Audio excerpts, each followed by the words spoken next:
The Minnesota Timberwolves needed to show up in Game 3 if they wanted to keep their Western Conference Finals chances alive, but they did a whole lot more than just show up. They dropped 143 points on one of the best defenses we've ever seen. They made half of their 43-point attempts, and they scored an insane 1.41 points per possession on the night, and that was just offensively. The real catalyst to this win, something that feels a little more sustainable and could turn the series, was their defense. What was probably even more impressive than scoring almost a point and a half per possession was the Wolves keeping this Thunder offense that had been frying them up to this point to just 0.99 points per possession defensively and just 0.8 points per possession in that decisive first half. In the last breakdown, I spoke about how Minnesota had been getting smoked by Shai Gilgeous-Alexander and Jalen Williams by letting them move too freely into the middle of the floor without seeing the same sort of bodies that OKC are showing Anthony Edwards.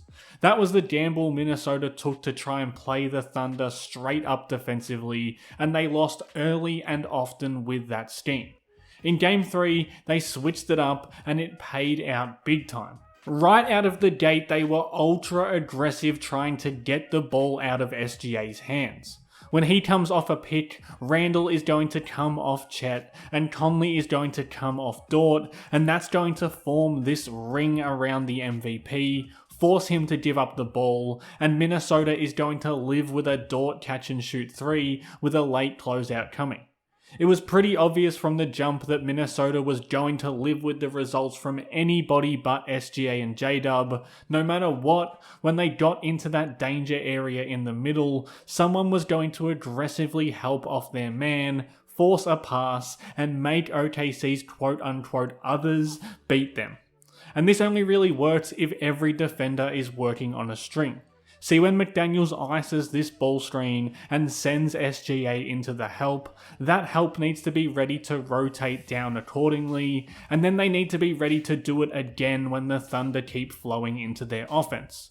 Once J-Dub comes off the curl, the bodies converge into the middle, and if you make role players beat you, you're more likely to have someone step on the sideline here instead of making that 3.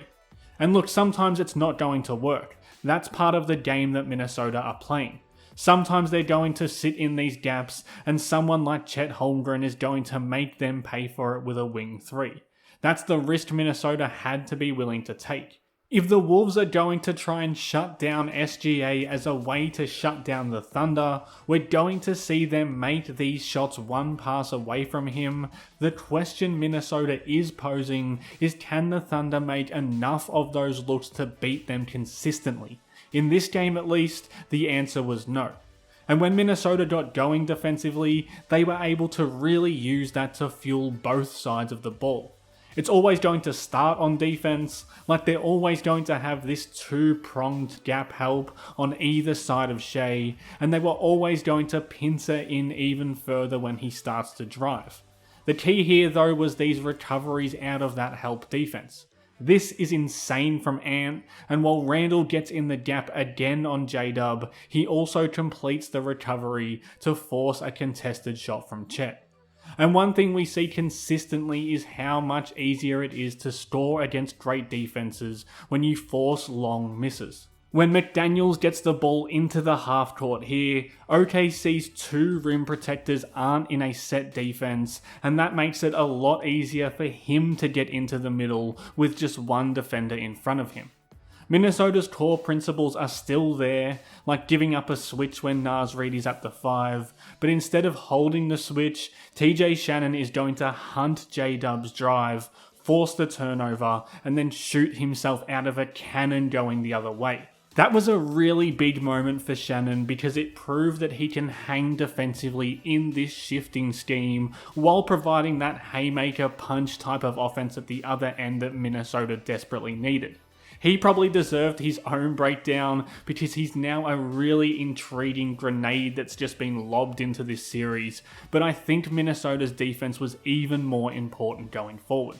Because what we saw was not only this wicked gap help, but we saw them mix it up and force OKC to play in different coverages as well. Now, it wasn't their base coverage, but we did see Minnesota blitz with Gobert jumping out past the level of the screen with great effect, even if it was used sparingly throughout the night. And I think the idea here is that you don't want to let someone as good as SGA get comfortable in any single scheme, even if it is working well.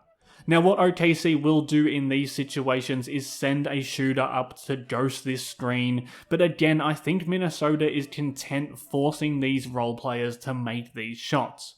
And yes, the danger for OKC to break that is always going to be there. When Minnesota send that defender at SGA, the roll man will be free to dive into the space behind it, and if the tag man is a second late, they're going to get points that seem like they're pretty easy ones. That's kind of the play Minnesota need to guard against going forward if they are going to send some traps at SGA. Another thing we did see was Minnesota now choosing to go under these ball screens, which gives them a little more room to get back in front of SGA and then still send that super aggressive help on anything he's trying to get in the mid-range.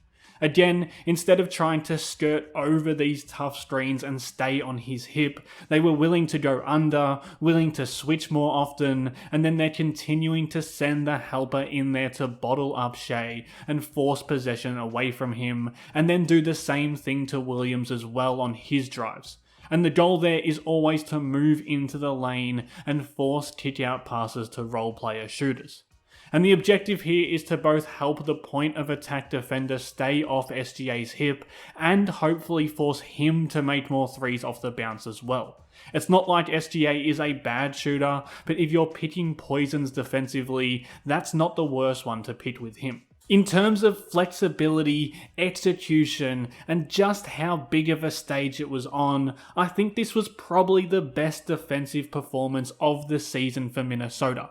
Now, doing this another 3 times to the same effect is going to be tough, but they've found a blueprint now that they didn't have before, and that's super important for them going forward. Now, I want to give a huge shout out to everybody who's been following along with Howls and Growls so far this season. Hopefully this is not the last few games coming up, and if you enjoyed this breakdown and you're new to the channel, you can always support Howls and Growls in the links below. If not, you can always like this video or subscribe to the channel to see more breakdowns like this one. Thanks again for watching.